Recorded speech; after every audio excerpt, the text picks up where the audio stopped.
بسم اللہ الرحمن الرحیم۔ السلام علیکم۔ تمام تعریفیں اللہ کے لیے ہیں جس کی ہم عبادت کرتے ہیں اور جس سے ہم مدد مانگتے ہیں، جو رحمان الرحیم ہے۔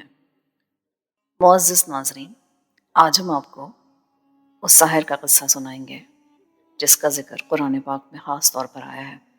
یہ کون تھا؟ کس لیے اس سے کراہیت کا اظہار کیا جاتا ہے؟ کیوں وہ قابل لعنت ٹھہرا؟ سامری جادوگر۔ سامری جادوگر کی وجہ سے حضرت موسیٰ اپنے بھائی حضرت ہارون سے کیوں بددل ہوئے؟ سامری جادوگر نے بنی اسرائیل کو کس طرح بھڑکایا؟ سامری جادوگر نے بنی اسرائیل سے کیا چیز طلب کی اور کس طرح سونے کا بچھڑا بنا کر کھڑا کر دیا؟ اور کیوں بنی اسرائیل نے اپنے پیغمبر حضرت موسیٰ کی بات کو جھٹلایا؟ تو آئیے چل کر جانتے ہیں اس ویڈیو میں۔ اس ویڈیو کو اسکپ کے بغیر آخر تک دیکھیں اور ایک سبق آموز سچی داستان سنیں۔ سامری، اس ساحر کا تذکرہ، بدنامی جس کا مقدر ٹھہری۔ حضرت موسیٰ علیہ السلام سے خدا کا وعدہ تھا کہ جب بنی اسرائیل مصری حکومت کی غلامی سے آزاد ہو جائیں گے تو تم کو شریعت دے دی جائے گی۔ اب وہ وقت آ گیا تھا جب موسیٰ علیہ السلام کی سربراہی میں بنی اسرائیل سلامتی کے ساتھ بحیرہ قلزم کو پار کر گئے اور اپنی آنکھوں سے فرعون اور اس کی فوج کو غرق ہوتے دیکھ لیا۔ اور پھر موسیٰ علیہ السلام اپنی قوم کو ساتھ لے کر بیابان شور سے ہوتے ہوئے وادی سینا تک آ گئے تو وحی الہی نے اپنا وعدہ پورا کرنے کے لیے حضرت موسیٰ علیہ السلام کو جبل طور پر بلا لیا۔ جب حضرت موسیٰ علیہ السلام جبل طور پر تشریف لے جانے لگے تو آپ نے اپنی قوم کو جمع کیا اور انہیں تسلی دی۔ میرے اعتکاف کی مدت 1 ماہ ہے، مدت پوری ہونے پر میں فوراً تمہارے پاس پہنچ جاؤں گا۔ ہارون علیہ السلام تمہارے پاس موجود ہیں، یہ تمہارے احوال کے نگران رہیں گے۔ ان کی ہر بات اسی طرح ماننا جس طرح میری باتوں پر عمل کرتے ہو، اور دیکھو میرے بعد شرک میں نہ پڑ جانا۔ شرک میں نہ پڑ جانے کی تاکید آپ علیہ السلام نے اس لیے ضروری سمجھی کہ بنی اسرائیل کی یہ عادت تھی کہ بار بار شرک و بت پرستی کی طرف مائل ہو جاتے تھے۔ مصر سے وادی سینا تک حضرت موسیٰ علیہ السلام بار بار اس کا مشاہدہ کر چکے تھے۔ وادی سینا میں قدم رکھتے ہی بت کدوں اور پرستاران صنم کو دیکھ کر بنی اسرائیل والوں کی نیت ڈانو ڈول ہو گئی تھی۔ انہوں نے مطالبہ کیا تھا، موسیٰ ہم کو بھی ایسے ہی معبود بنا دے تاکہ ہم بھی اسی طرح ان کی پرستش کریں۔ حضرت موسیٰ علیہ السلام نے قوم کی زبانی یہ مشرکانہ مطالبہ سنا تو برہم ہو گئے۔ خدا واحد کی پرستش چھوڑ کر بتوں کی پوجا پر مائل ہو اور خدا کی ان تمام نعمتوں کو فراموش کر بیٹھے جن کا مشاہدہ اپنی آنکھوں سے کر چکے ہو۔ حضرت موسیٰ علیہ السلام کو یہ خدشہ تھا کہ ان کے پیٹ موڑتے ہی قوم شرک کی طرف مائل ہو جائے گی۔ یہ اندیشہ غلط بھی نہ تھا، کیونکہ جب حضرت موسیٰ علیہ السلام کی موجودگی میں وہ مطالبہ کر چکے تھے کہ ہمیں بھی ایسے ہی معبود بنا دے تاکہ ہم ان کی پرستش کریں، پوجا کریں، تو اس وقت تو حضرت موسیٰ علیہ السلام پورے 1 مہینے کے لیے ان سے الگ ہو رہے تھے۔ اس انتظام اور نصیحت کے بعد آپ علیہ السلام نے عصا سنبھالا اور طور کی طرف چل دیے۔ ان کی قوم ہجوم کی شکل میں بڑی دور تک ان کے پیچھے آئی اور انہیں رخصت کرنے لگی۔ ان میں ایک شخص ایسا بھی تھا جو اسرائیلی نہیں تھا بلکہ سامری تھا۔ حضرت موسیٰ علیہ السلام پر ایمان لے آیا تھا، اور جب بنی اسرائیل مصر سے نکلے تو یہ بھی ان کے ساتھ لگا چلا آیا۔ سامری اس شخص کا نام یا لقب نہیں تھا بلکہ قومیت تھی۔ مولانا آزاد فرماتے ہیں، جس قوم کو ہم نے سمیری کے نام سے پکارنا شروع کیا، عربی میں اس کا زمانہ قدیم سے نام سامری چلا آ رہا ہے۔ یہ اسی طرح جیسے کہا جائے ان عیسائیوں میں ایک مسلمان بھی تھا۔ قرآن کا سامری کہہ کر پکارنا صاف کہہ رہا ہے کہ یہ نام نہیں ہے، اس کی قومیت کی طرف اشارہ ہے، یعنی وہ شخص اسرائیلی نہ تھا، سامری تھا۔ سمیری قبائل کا اصل وطن عراق تھا، مگر یہ دور دور تک پھیل گئے تھے۔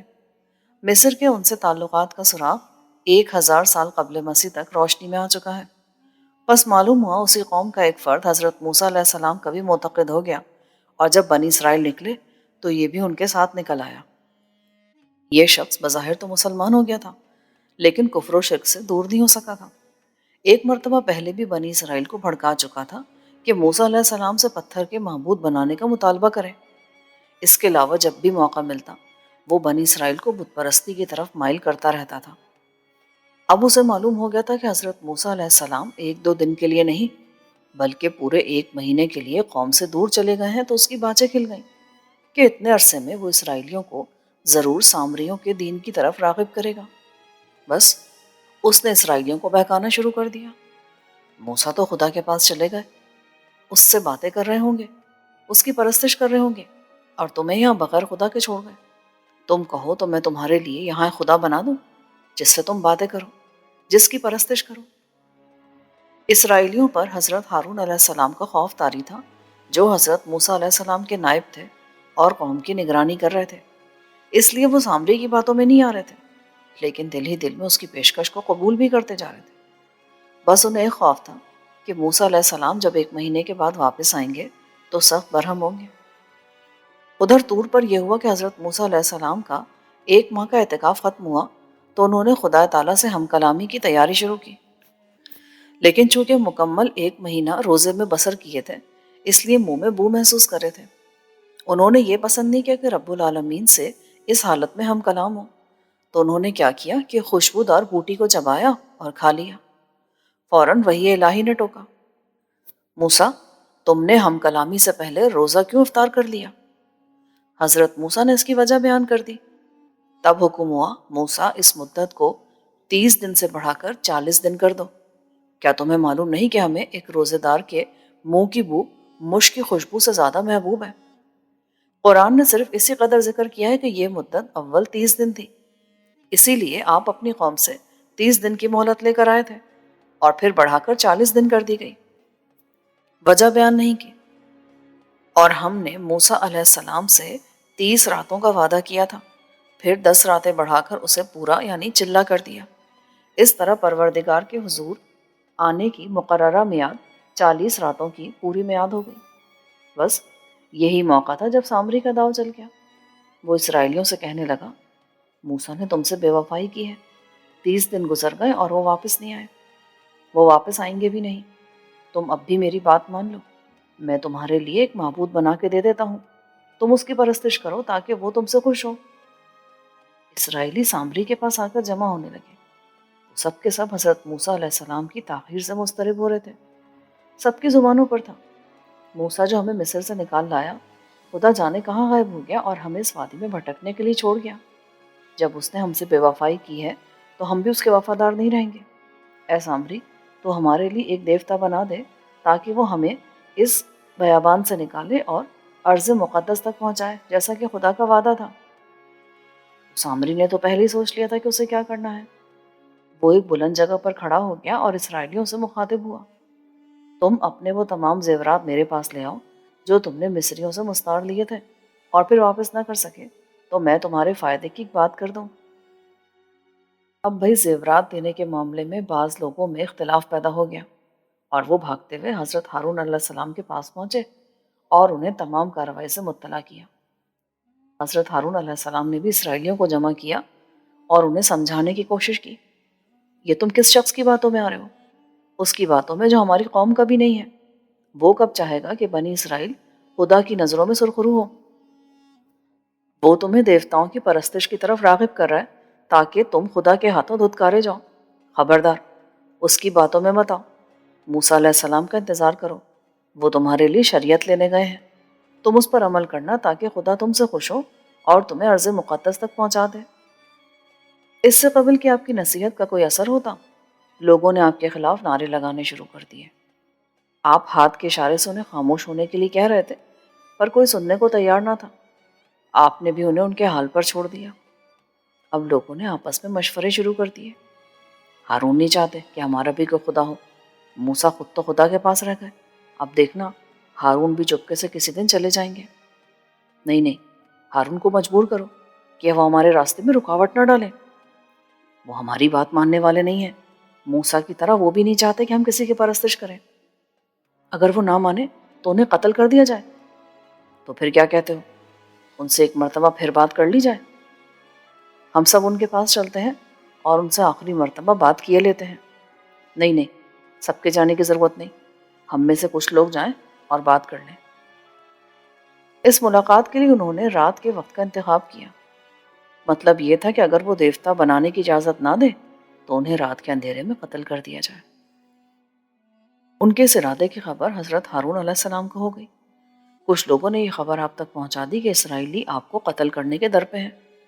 یہ مشورہ بھی دیا ساتھ ہی کہ آپ کہیں بھاگ جائیں، لیکن آپ نے اس مشورے پر عمل نہیں کیا اور اپنی جگہ جمے بیٹھے رہے۔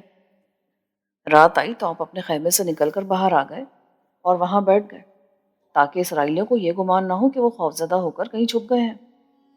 اسرائیلیوں کی ایک تھوڑی سی تعداد آپ سے ملنے کے لیے آئی تو آپ خیمے کے باہر ہی بیٹھے تھے۔ ان لوگوں نے اپنا مطلب پھر بیان کیا۔ آپ نے پھر انہیں سمجھانے کی کوشش کی، لیکن نہیں، وہ لوگ بضد رہے اور غصے میں کیا اٹھے کہ اگر تم نے اسرائیلیوں میں تفرقہ ڈالنے کی کوشش کی تو ہم تمہیں قتل کرنے سے بھی دریغ نہیں کریں گے۔ حضرت ہارون علیہ السلام دیکھ رہے تھے کہ قوم دو حصوں میں بٹ گئی ہے۔ کچھ لوگ سامری سے کام لینا چاہتے ہیں، کچھ اس کے خلاف ہیں۔ اگر انہوں نے ایک گروہ کی حمایت اور دوسرے کی مخالفت کی تو دونوں آپس میں لڑ پڑیں گے، اس لیے ان کے درمیان سے ہٹ جانا ہی اچھا ہے۔ حضرت موسیٰ علیہ السلام آج نہیں تو کل واپس آ جائیں گے۔ ان کے آ جانے کے بعد قوم خود ہی راہ راست پر آ جائے گی۔ تو ہوا یہ کہ پھر انہوں نے اپنی مخالفت واپس لے لی۔ دیکھو، جو تم کر رہے ہو وہ موسیٰ کو ہرگز پسند نہیں آئے گا۔ پھر تم جانو اور موسیٰ، میں تو درمیان سے ہٹ جاتا ہوں، جو تمہارا جی چاہے وہ کرو۔ ہم بس یہی چاہتے تھے، اب ہم جانے اور موسیٰ۔ وہ لوگ دف بجاتے، شور مچاتے اور نعرے لگاتے واپس لوٹ گئے۔ تمام لوگوں نے سونے کے زیورات لا لا کر سامری کے سامنے ڈھیر کر دیے۔ اس نے یہ تمام زیورات اٹھائے اور انہیں بھٹی میں ڈال کر پگھلا دیا، اور اس سے سونے کا ایک بچڑا یعنی گائے کا ایک بچہ تیار کر دیا۔ پھر اپنے پاس سے ایک مٹھی مٹی کی اس کے اندر ڈال دی۔ اس مٹی کی تاثیر کچھ ایسی تھی کہ بچڑے میں زندگی کے آثار پیدا ہو گئے، اور وہ بچڑے کی آواز یعنی بھائیں بھائیں بولنے لگا۔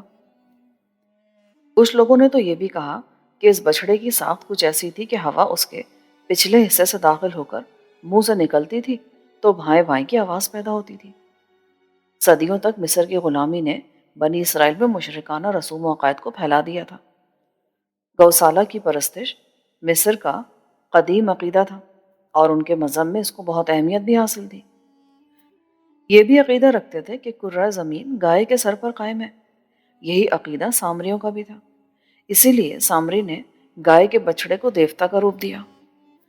لہٰذا جب سامری نے بنی اسرائیل کو ترغیب دی کہ وہ اس کے بنائے ہوئے گوسالہ کو اپنا دیوتا سمجھیں اور اس کی پوجا کریں، تو انہوں نے اسے آسانی سے قبول کر لیا، کیونکہ جب وہ مصر میں تھے تو اس کے مظاہر دیکھ چکے تھے۔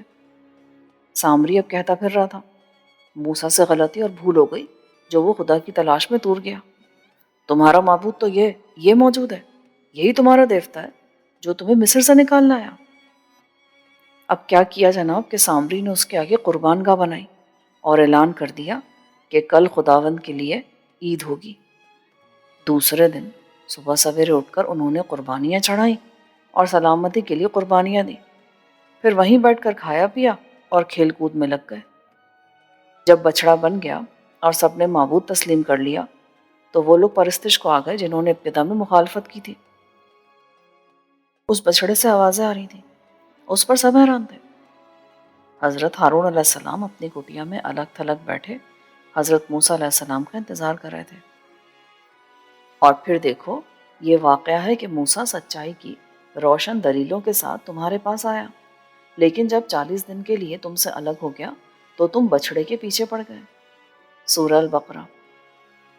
یہاں تو یہ ہو رہا تھا، اور وہاں اللہ تعالیٰ کی مصلحت کا تقاضا ہوا کہ حضرت موسیٰ علیہ السلام کو اس واقعے سے مطلع کر دیں۔ اس لیے حضرت موسیٰ علیہ السلام سے پوچھا، موسیٰ، تم نے قوم کو چھوڑ کر یہاں آنے میں اس قدر جلدی کیوں کی؟ خدایا اس لیے کہ تیرے پاس جلد حاضر ہو کر قوم کے لیے ہدایت حاصل کروں۔ میری قوم میرے نقش قدم پر ہے، اور اے میرے پروردگار، میں نے تیرے حضور آنے میں جلدی کی کہ تو خوش ہو۔ تب خدا نے فرمایا، مگر ہم نے تیرے پیچھے تیری قوم کی آزمائش کی، اور سامری نے اسے گمراہ کر دیا۔ تو جس کے لیے مضطرب ہے وہ گمراہی میں مبتلا ہے۔ حضرت موسیٰ کافی افسوس ملنے لگے، یوں بھی مزاجاً غصے کے تیز تھے۔ بپھرے ہوئے طوفان کی طرح پہاڑ سے اترے اور قوم کے سامنے پہنچ گئے۔ میری قوم کے لوگوں، یہ تم نے کیا کیا؟ کیا تم سے تمہارے پروردگار نے بڑی بھلائی کا وعدہ نہیں کیا تھا؟ پھر کون سی ایسی بڑی مدت گزر گئی تھی کہ نری گمراہی میں پڑ گئے؟ آپ کو ایسا غصہ تھا کہ غصے سے کانپ رہے تھے، حتیٰ کہ ہاتھ سے وہ تختیاں بھی گر گئیں جن پر تورات لکھی تھی۔ قوم نے جو غصے کا یہ رنگ دیکھا تو لگے معذرتیں کرنے۔ اس میں ہمارا کوئی قصور نہیں، ہم نے تو مصریوں کے بوجھ ہلکے کیے تھے اور انہیں سامری کے حوالے کیا تھا۔ سامری نے اس سے بچڑا بنا دیا، وہ آواز بھی نکالتا تھا، بس لوگ بھول میں پڑ گئے اور گمراہ ہو گئے۔ تمہاری موٹی عقل میں یہ بات کیوں نہیں آئی کہ بچڑا آواز تو نکالتا ہے لیکن تمہاری بات کا جواب نہیں دے سکتا؟ ہماری سمجھ پر افسوس۔ حضرت موسیٰ نے ان کی اس معذرت کو غور سے سنا۔ اب انہیں سارا قصور اپنے بھائی حضرت ہارون علیہ السلام کا نظر آ رہا تھا کہ جب وہ انہیں اپنا نائب بنا کر گئے تھے تو انہوں نے قوم کو کیوں نہیں روکا۔ واقعہ بھی ناقابل برداشت تھا اور آپ تھے بھی گرم مزاج کے۔ انہوں نے اپنے بھائی حضرت ہارون کی گردن پکڑ لی اور داڑھی کی جانب ہاتھ بڑھایا۔ اے ہارون، جب تم نے دیکھا کہ یہ لوگ گمراہ ہو گئے ہیں تو کیا بات ہوئی کہ انہیں روکا نہیں؟ کیا تو نے پسند کیا کہ یہ میرے حکم سے باہر ہو جائیں؟ اے میرے عزیز بھائی، میری داڑھی اور سر کے بال نہ نوچ۔ حضرت ہارون علیہ السلام نے فرمایا، میں نے انہیں سمجھایا تھا کہ دیکھو میری پیروی کرو اور میرے کہے سے باہر نہ ہو، مگر یہ اس کی پرستش پر جمے ہی رہے، یہ میرے قتل تک کے در پہ ہو گئے تھے۔ میں نے سختی اس لیے نہیں کی کہ تم واپس آ کر یہ نہ کہو کہ تو نے بنی اسرائیل میں تفرقہ ڈال دیا اور میرے حکم کی راہ نہ دیکھی۔ حضرت ہارون علیہ السلام کی دلیل سن کر حضرت موسیٰ علیہ السلام کا غصہ ان کی جانب سے فروغ ہو گیا۔ اب انہیں سامری کا خیال آیا کہ اصل قصوروار تو وہی تھا۔ حضرت موسیٰ کے لیے یہ بات تعجب خیز تھی کہ بچڑا بولتا کیوں کر ہے۔ انہوں نے حکم دیا کہ کوئی سامری کو تو لے کر آؤ۔ سامری کسی جگہ بیٹھا یہ تمام معاملات دیکھ رہا تھا۔ اس نے جو سنا کہ اسرائیلی اپنے قصور کا انکار کر رہے ہیں اور سارا قصور اس کا نکل آیا تو اس نے وہاں سے فرار کی سوچی۔ وہ ابھی نکلنے کی تیاری کر ہی رہا تھا کہ حضرت ہارون علیہ السلام اس کے سر پر پہنچ گئے اور اسے پکڑ کر حضرت موسیٰ علیہ السلام کے پاس لے آئے۔ سامری، یہ تو نے کیا سوانگ بنایا ہے؟ تو کیا جادوگر ہے کہ تیرا بنایا وہ بچڑا بولتا ہے؟ سامری نے کہا، میں نے ایسی بات دیکھی ہے جو ان اسرائیلیوں نے نہیں دیکھی۔ فرعون کے وقت حضرت جبرائیل علیہ السلام گھوڑے پر سوار اسرائیلیوں میں اور فرعون کے درمیان حائل تھے۔ میں نے دیکھا کہ ان کے گھوڑے کے باسم کی خاک میں عصر حیات پیدا ہو جاتا ہے اور خشک زمین پر سبزہ اگاتا ہے، تو میں نے جبریل علیہ السلام کے گھوڑے کے قدموں کی خاک سے ایک مٹھی بھر لی، وہ مٹی میں اپنے ساتھ لے آیا تھا۔ جب میں نے بچڑا بنایا تو اس خاک کو اس بچڑے میں ڈال دیا اور اس میں زندگی کے آثار پیدا ہو گئے، یہ بھاں بھاں کرنے لگا۔ بدبخت، تو نے حق کی مٹی باطل کے لیے استعمال کی، اب تیری سزا یہ ہے کہ تو پاگلوں کی طرح مارا مارا پھرے گا، تو اچھوت کی طرح ہو جائے گا۔ جب کوئی انسان تیرے قریب آئے گا تو اس سے دور بھاگے گا اور کہتا جائے گا، مجھ کو ہاتھ نہ لگا، مجھ کو ہاتھ نہ لگا۔ آخرت میں جو عذاب ملے گا وہ اس کے علاوہ ہوگا، اور دیکھ تیرے گھڑے ہوئے معبود کا اب کیا حال ہوتا ہے، ہم اسے جلا کر راکھ کر دیں گے۔ ناظرین، نبی کا کہا کبھی ضائع نہیں جاتا، ادھر زبان سے نکلا ادھر قبول ہوا۔ سامری اپنے بال نوچنے لگا، کپڑے پھاڑ دیے۔ اس کے کچھ ہمدرد اس کو سنبھالنے کے لیے آگے بڑھے تو وہ زور زور سے چیخنے لگا، نہیں، مجھے ہاتھ مت لگانا، میرا مرض تمہیں بھی لگ جائے گا، مجھے ہاتھ مت لگانا۔ پھر وہ صحرا میں دور تک دوڑتا چلا گیا، شاید آخرت کے عذاب کی اسے بہت جلدی تھی۔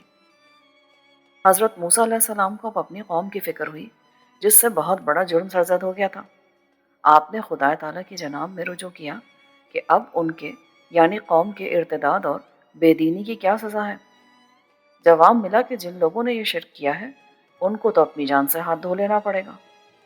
ایک ایسی سزا کا اعلان ہو رہا تھا کہ پوری قوم ہی فنا ہو جاتی، کیونکہ پوری قوم اس جرم میں شریک تھی۔ آپ بارگاہ الہی میں سجدہ ریز ہو گئے، ان پر رحم فرما یا رب اور ان کی خطاؤں کو بخش دے۔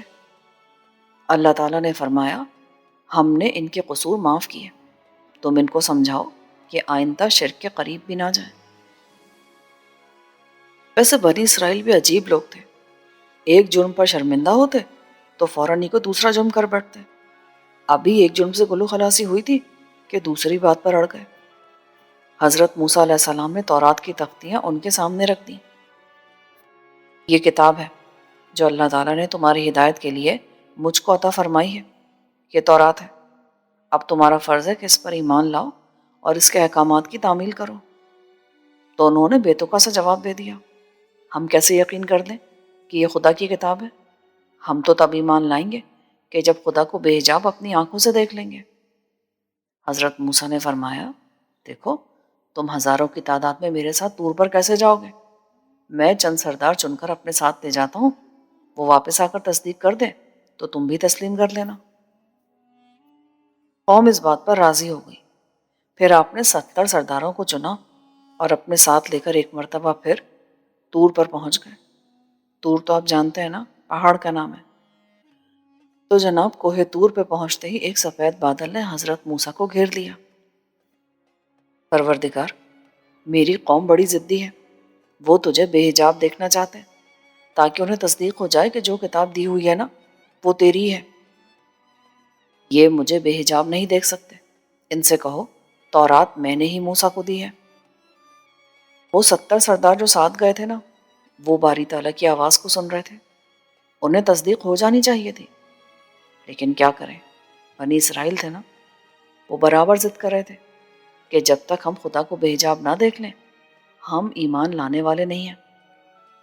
اس احمقانہ اصرار پر انہیں یہ سزا دی گئی کہ ایک ہیبت ناک چمک، کڑک اور زلزلے نے ان کو آن لیا اور 70 سردار وہیں جل کر خاک ہو گئے۔ اب حضرت موسیٰ علیہ السلام بہت گھبرائے کہ اگر یہ 70 افراد واپس نہیں گئے تو تصدیق کیسے ہوگی؟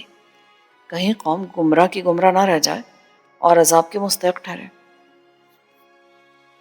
آپ نے بارگاہ الہی میں عاجزی کے ساتھ دعا مانگی، الہی یہ بے وقوف اگر بے وقوفی کر بیٹھے تو کیا سب کو ہلاک کر دے گا تو؟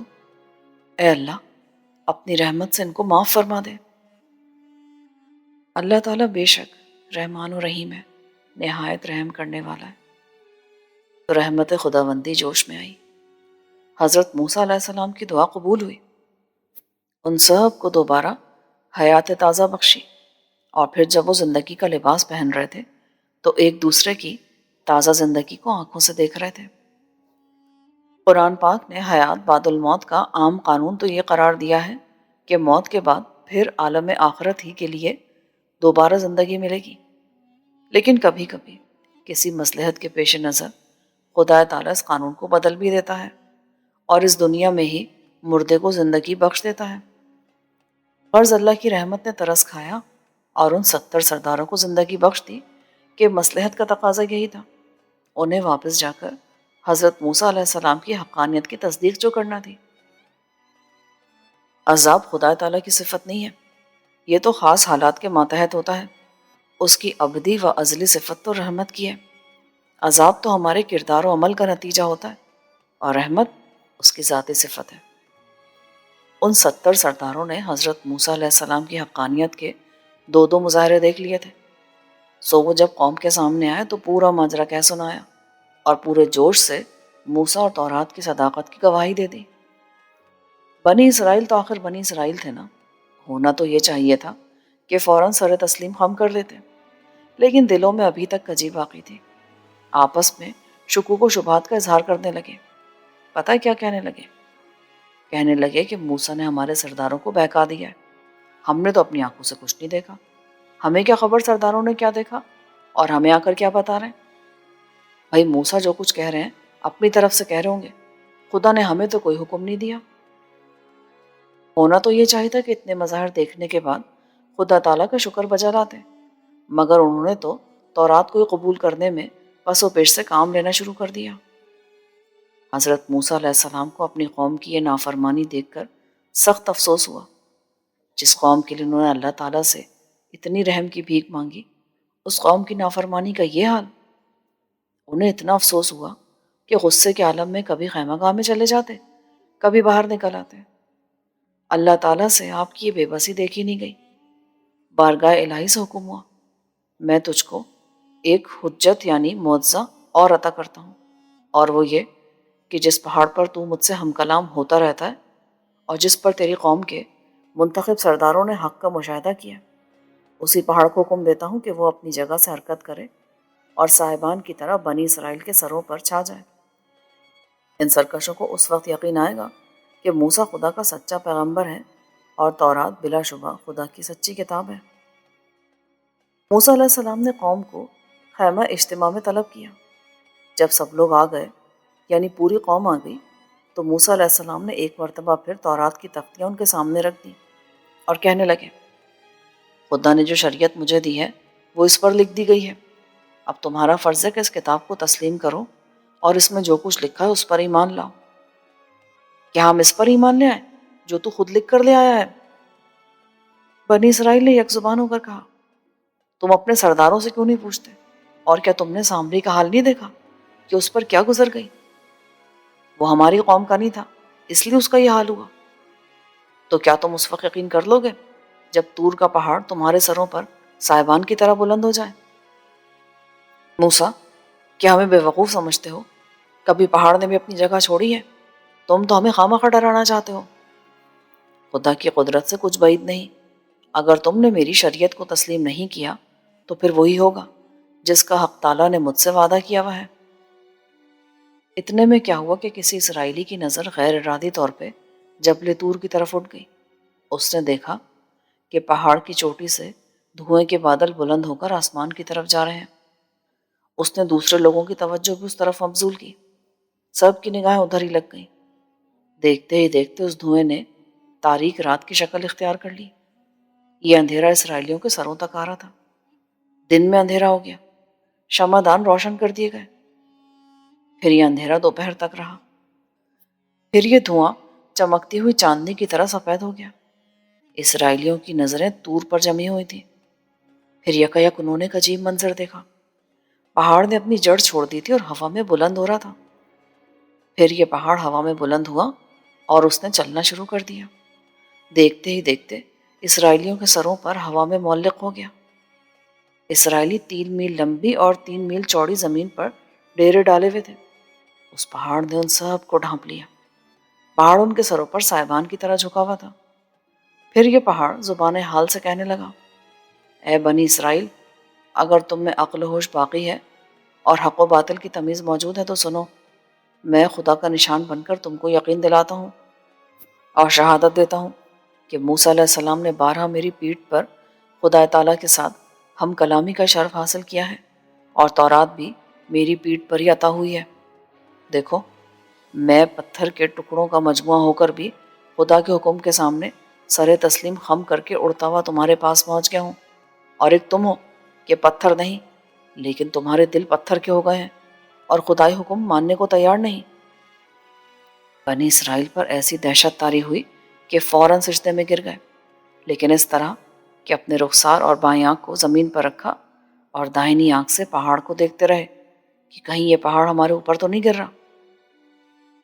انہوں نے دیکھا کہ پہاڑ آہستہ آہستہ واپس جا رہا ہے، یہاں تک کہ اپنی جگہ چلا گیا۔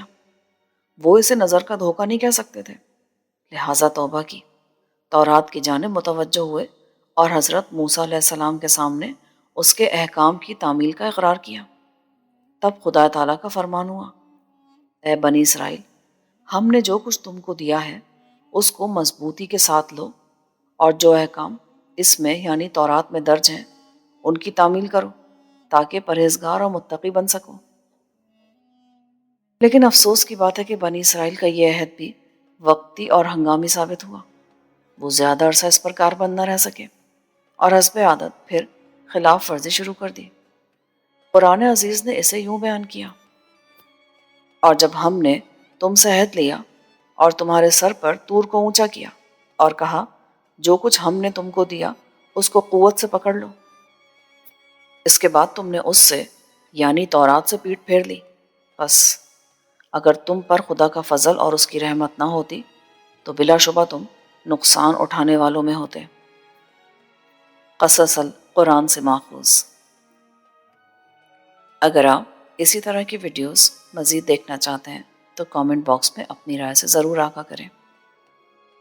اللہ پاک ہمارا خاتمہ ایمان بالخیر پر کرے۔ اپنا خیال رکھیے۔ اللہ حافظ۔